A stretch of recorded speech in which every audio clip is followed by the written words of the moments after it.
Hi, hello. It is Josh Bow. It is Pod Maverick After Dark. It is just a little bit past 11 o'clock Texas time. A little bit late. We apologize for the late start. If you are just tuning in with us live, the Mavericks beat the Utah Jazz 113-97 in a game that resembled a Harlem Globetrotters game at times in a good way for the Mavericks. Again, I'm Josh Bow. As you can tell, it is just me tonight. No Kirk Henderson. He's taking the night off, much deserved night off. Real life happens. So we need some nights off. Things happen. We can't start on time. We appreciate those that stick with us live, doing what you're going to do and supporting us. If you're listening on the audio only feed, we still love you just as much. And we really appreciate all the support. So, yeah, there were some of y'all were talking about, Josh, just take the night off. Not a big deal. You got someone, really nice commenter you can skip. You got too much going on. And I really appreciate that. But I felt the need that we need to talk about this game in some capacity because this was an outrageously entertaining game. This might have been the most fun I've had watching a Mavericks game all season. And I think that means a lot coming from me because as I've talked to Kirk about, I am less fan that I am now than I was, maybe 10, 15 years ago.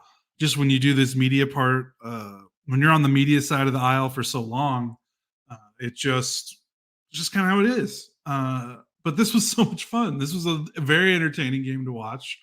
The Mavericks had 18 dunks, a franchise record. It's the most dunks by a team in a game since the 2003-2004 season. Hat tip to Mark Followell on the Mavs broadcast team for that nugget. Don't know if we've got data going before that, but most dunks in an NBA game in the last 20 years is pretty ridiculous. It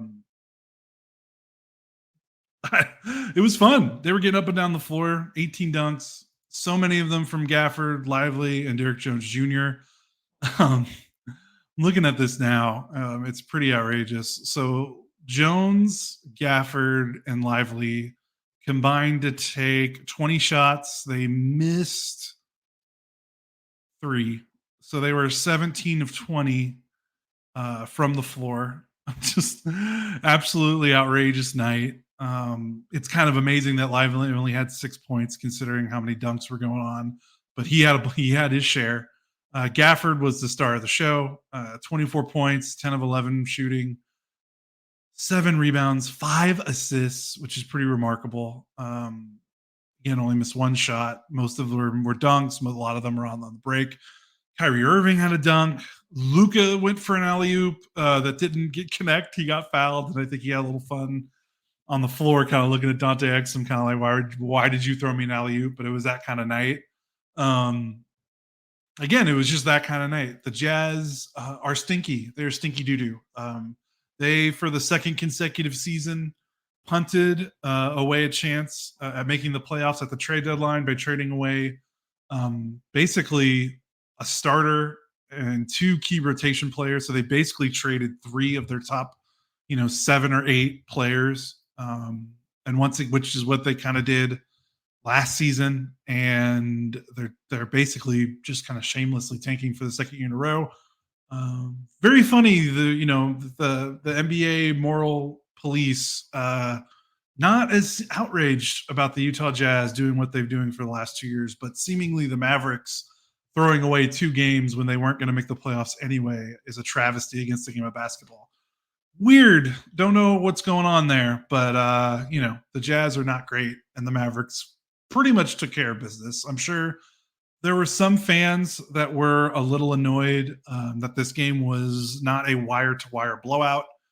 The Jazz did keep things a little bit maybe closer than people would expect. They did get it to a single-digit game right before the fourth quarter, and the Mavericks, it got to a single-digit. I think it got to 7 right before the third quarter ended, but it didn't get really much closer than that. I mean, the Jazz never had a chance to tie or take the lead in the second half. They really didn't have a chance midway through the second quarter. So the Mavericks kept the Jazz at arm's length. The Mavericks defense was a little spotty. Both teams lived in the paint. The Mavericks scored 62 points in the paint, which is I don't know if this is the second or third game in a row where they've scored that many points in the paint. Let me, if I can look that up real quick, because they had 62 against Denver.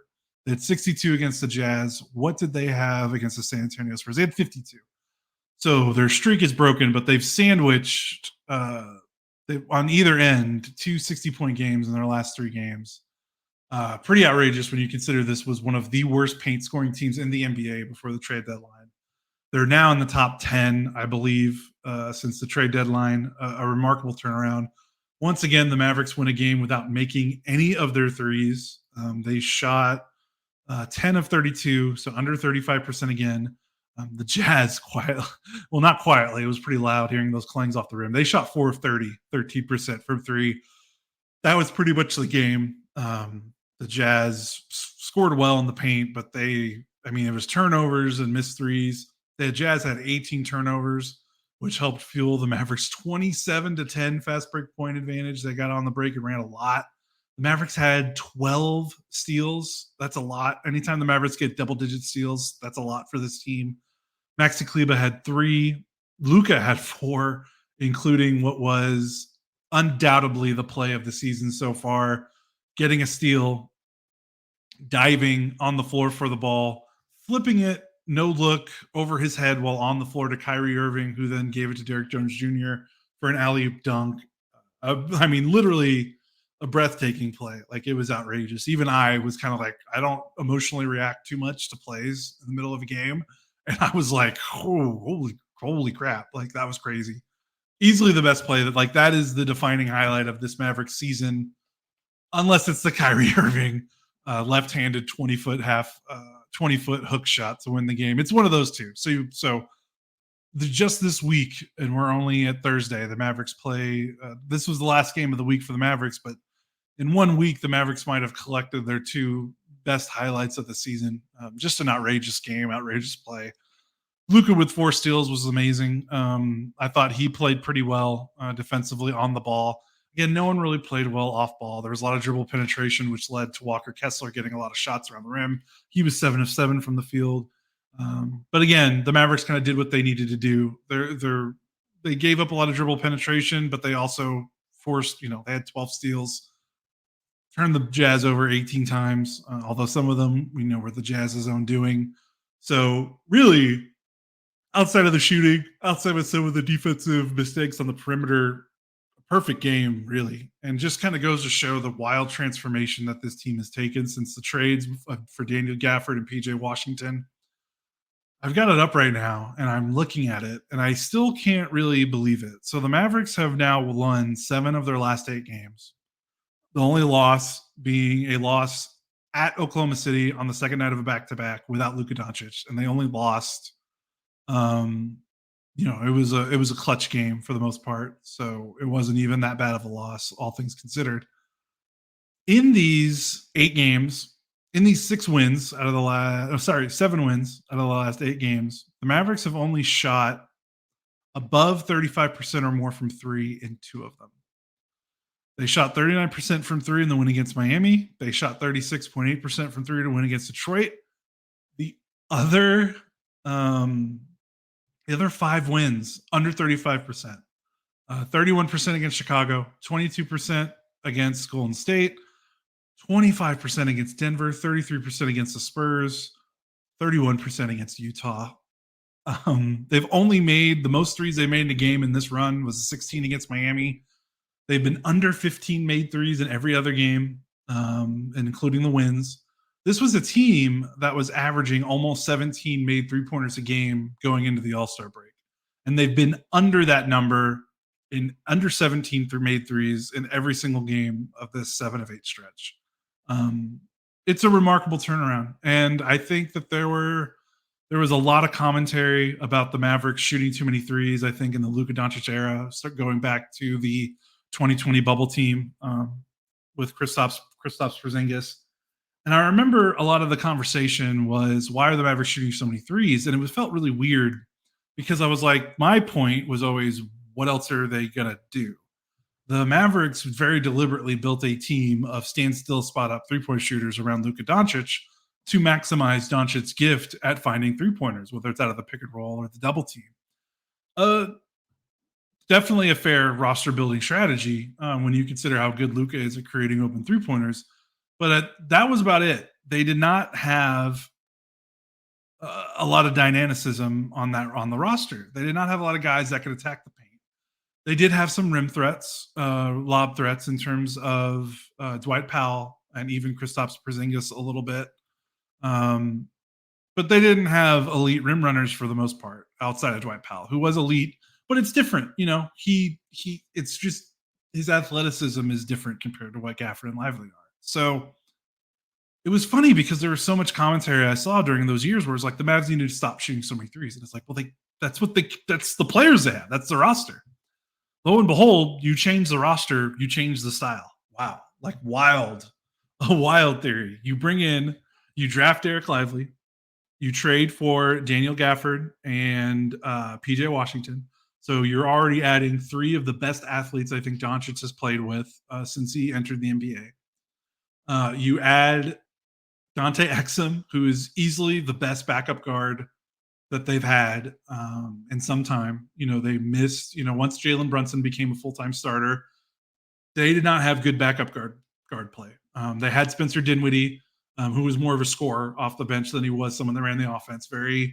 It was very evident when Luka was off the floor and Dinwiddie was on the floor. In those Dinwiddie years, the Mavericks offense was terrible.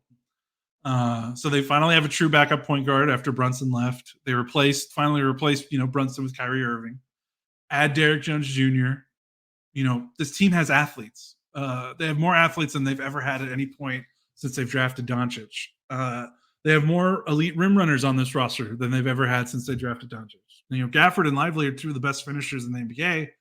Remember it wasn't that long ago when it was Willie Cauley-Stein bricking layups and JaVale McGee, taking wild shots or turning the ball over, trying to do too much. Like, the Mavericks have a different roster, so it's not insane that they're playing differently.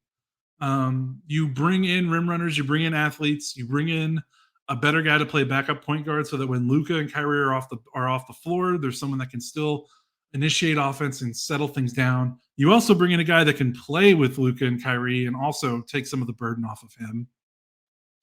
Kyrie had a dunk. Like, it's pretty crazy, the transformation. But it's logical. Like, you just look at the pieces they brought in, you look at the pieces shipped out. This is kind of how the Mavericks should be playing. So, again, like, it's great to see them transform into a paint team. It's great to see a team that can battle on the boards. They had 11 offensive rebounds. They out-rebounded the Jazz 43-38. Yeah, it's just fun to watch. It's fun to watch a different style. The Mavericks so often, I made that flow chart that everyone likes to laugh at on Twitter, where did the Mavericks role players make the open threes Luka Doncic created for them? Yes, they look like a finals team. No, they look like a lottery team. That is, I don't want to bury that meme right now. Don't want to give it a proper Warriors funeral, Viking funeral. But we're getting close. We're getting very close. This team can win in different ways. It can win by dominating the glass. It can win by dominating the paint. And it can win when you've got 2 of the best shot makers in the NBA right now. And they didn't even need to make a ton of shots. Obviously, Luka still got 34 points. Kyrie had 16. But they didn't shoot the ball particularly well. Kyrie was 7 of 19, 2 of 8 from 3. Luka was 11 of 23, did make 4 of 10 from 3. But Mavericks had 33 assists. Luka, everyone in the starting lineup had at least 2 assists except for PJ Washington, which is totally fine. Derrick Jones Jr. had 2. Gafford had 5. Irving had 7. Luka had 8. Hardy had 5 off the bench. Need to shout out Jaden Hardy, probably the best he's looked in some time. I know he's been playing well for the most part since the All-Star break, but he kind of his minutes have been kind of herky-jerky. When you consider how he looked in the 17 minutes against the Thunder, which I think he played pretty well considering the circumstances. 17 minutes he played tonight, 5 assists, 1 turnover. His passing has been really good. I think having more rim runners this season compared to last season has really helped him a lot in the pick and roll game. His scoring is still hit or miss, but his passing looks so much better when he's got Gafford and Lively to throw the ball to, as opposed to basically just Dwight Powell, maybe Christian Wood. And I'm a Dwight Powell guy. That's not a disrespect to Dwight Powell, but Gafford and Lively are kind of on another level athletically with the way they're able to pressure the rim with their verticality and their rim running. So again, pretty much a fantastic game. And what a fantastic timing to have a fantastic game, because we're doing standings watch. The New Orleans Pelicans lost to the Orlando Magic, and I think Brandon Ingram might have suffered an injury and had to leave that game, which is huge for the Pelicans, because Ingram had been playing very well. Yeah, I'm looking at it right now. He only played 21 minutes, so I think he might have had an injury, had to leave that game early. That was huge for the Mavericks for the outside chance of chasing the 5th seed. But the more important thing, of course, is the 6th seed. And the Sacramento Kings lost to the worst team in the NBA, the Washington Wizards. The Mavericks are now in sole possession of 6th place. They are sole possession of the final seed out of the play-in. They are a half game ahead of the Sacramento Kings, and they now will play the Kings twice next week. They play Utah once more, then they play the Kings on the second night of a back-to-back. Then they play the Kings again on Friday. So next week could very well determine if the Mavericks are in or out of the play-in. But they've done a very good job at setting themselves up by being a half game up, going into what should be a showdown with the Kings, unless something happens against Monday against Utah. But I fully expect the Mavericks to still be at least a half game up going into that Sacramento game. There's a chance to create some separation. There's a chance for them to finally feel a little more secure in their spot in the standings. Also, the Phoenix Suns are in a dogfight with the Atlanta Hawks right now. The Suns have a 3-point lead, 96-93, going into the fourth quarter. So we won't get that result before we're done with the podcast, but that would be another win for the Mavericks to create some distance between them and Phoenix. Because right now, as the standings look right now, Dallas, Sacramento, and Phoenix are separated by a half game. Mavericks are at 41-29. Sacramento and Phoenix are at 40-29 each. So big upcoming 7 days for the Mavericks. That's for sure. Those games against the Kings are going to be absolutely huge. The Kings won the first 2 games. So if the Mavericks want to have any chance at having a tiebreaker, they need to win both. If they win both, they'll also create some major separation in the standings. So can't emphasize enough how important those games are. But until then, the Mavericks have to keep taking care of business. And speaking of taking care of business, the last point I want to hit on before we get out of here, been talking for about 19 minutes, so apologies for not a longer podcast than what was a really fun game. I wish we could talk more, but I'm about to go hoarse, and I need to get to bed after a pretty rough night. The Mavericks are now 23-5 against below 500 teams. I'll repeat that. The Mavericks are 23-5 against below 500 teams. They are now tied for the most wins against losing teams in the Western Conference. Oklahoma City, Denver, and the Los Angeles Clippers each have 23.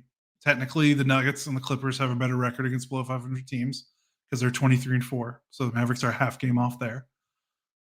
This is the second most wins against below 500 teams in the entire NBA. The only team with more than 23. I'm sorry. They're not tied for second. Apologies. Looking at the wrong column. The most is Boston, 26. Cleveland has 25. Orlando also has 26. The Knicks have 24. And so those are the only other teams ahead of the Mavericks in below 500 wins. This is huge because a season ago, the Mavericks were 15-16 against teams below 500. That is a remarkable turnaround for one game below 500 against below 500 teams to now, I don't know, what's 23-5, 18 above 500. It's basically why the Mavericks are where they are. Obviously, the win against Denver was huge and was pretty amazing. But for most part, the Mavericks have not beaten good teams, which is okay for a team that's coming off 38 wins and you finish 11th in the West. The way you get back into the playoffs, the way you avoid the play-in, is you beat the teams you're supposed to beat. You take care of business. And that's exactly what the Mavericks have done. And luckily for the Mavericks, they are not playing a lot of above 500 teams to close out the season. They only have 4 more games against teams above 500. Sacramento, Sacramento twice and Golden State twice. 5 games. Sacramento twice, Golden State twice, then Miami. The Houston Rockets are making a charge. They're 34-35, so they might be above 500 by the time the Mavericks play them. And the Mavericks play them twice. But still, the Mavericks, if you look at their schedule right now, no team they play to close out their schedule has more wins than the Mavericks, except for the Oklahoma City Thunder, which is the last game of the season, and that game might not matter. So the Mavericks schedule is set up for them to really go on quite a run.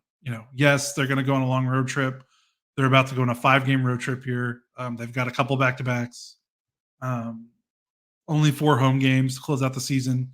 But with how the Mavericks are playing right now, I would honestly expect them to be favored. They've got 1, 2, 3, 4, 5, 6, 7, 8, 9, 10, 11, 12. Barring injury, I would expect them to be the favorite in maybe 10 of their last 12 games, the betting favorite. They've really got a great schedule to close the season, and they have a chance to do something special. They have a chance to get to 50 wins, remarkably enough. The Mavericks are now just 9 wins away, and they've got 12 games left, so they can squeeze in 3 losses somewhere. When a team's winning 7 out of 8, hard to find 3 losses right now, especially when they're not playing any of the top 5 in either conference to close the season, besides Oklahoma City, which, again, that game might not matter because it's the last game of the season, so we'll see. But, yeah, things are going great. The Mavericks are winning. They're winning without shooting because they've changed their roster, and they've acquired athletes. They've acquired more defensive-minded players. So, yeah, that's pretty amazing. I don't really want to go more into the weeds than that. I appreciate you guys watching on the live stream, for checking us out. Please like and subscribe. We're not going to do a podcast break because we're just going to wrap up the podcast right now. So I appreciate you guys watching live. If you're watching live, like and subscribe to the YouTube channel. If you're listening to our audio only feed, hopefully you're subscribed to whatever your favorite podcast app is. Leave us a review on that favorite podcast app, so I appreciate it. Sorry, T-Bone, the Disco Spider, do a live show. I would love to, but I really need to get to bed. Maybe next time. We'll see what happens. Kirk might be back. If Kirk's not back, we'll see what happens. But we got some time off. Mavericks aren't playing again until Monday, so we got some days off. So let's everyone recharge, rejuvenate. Everyone watch the Panda Hank YouTube highlights, which will surely be out by the time I'm done recording this. I'm glad everyone got to enjoy a really great game. Glad the American Airlines Center crowd got to get up on their feet and have something fun to cheer about. Again, just the vibes are great. It was a great win. Mavericks playing well. And that's it for me. This is Josh Bowe, Pod Maverick. Please check out MavsMoneyball.com, our website. Oh, that's one more thing. Just so much great stuff on MavsMoneyball.com right now. Really one of our better weeks we've had. And not just game coverage stuff, although our game coverage stuff has been very good and it's always consistently very good. And I really appreciate the work our staff does. I just want to shout out the non-game day stuff we have. Meta Robertson, one of our premier columnists. We love everything she puts on the site. I'm so happy I responded to her DM, I think like 12, 18 months ago, when she was kind of just inquiring because she was a fan of the site, and offered some pieces, and I'm glad she's a part of our staff. Wrote a really tremendous column about a Luka Kyrie moment that she observed in the Denver game. Go check it out. It's really, really wonderful writing. Matt Martinez wrote a really fun piece about which X-Men are the Mavericks in the light of the X-Men 97 animated series premiering on Disney Plus this week, revitalizing the X-Men cartoon from the late 90s. That's a really fun one. I love it when we can do kind of the outside the box pieces and that aren't just talking about the game. Then Gracie wrote a really fun piece this week. Where is it?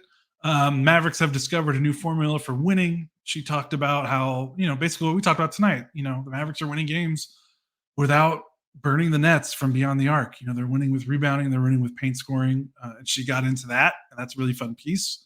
Then I wrote a longer feature on the Luka Kyrie combo that came out on Wednesday, that I had been working on since before the All-Star break when the Mavericks started winning. They're in the middle of 7 wins in a row.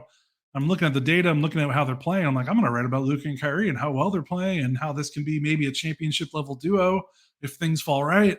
And then the Mavericks lost 5 out of 6. So I kind of held on to it. Now that they're winning again, I kind of got it finished, got it out there.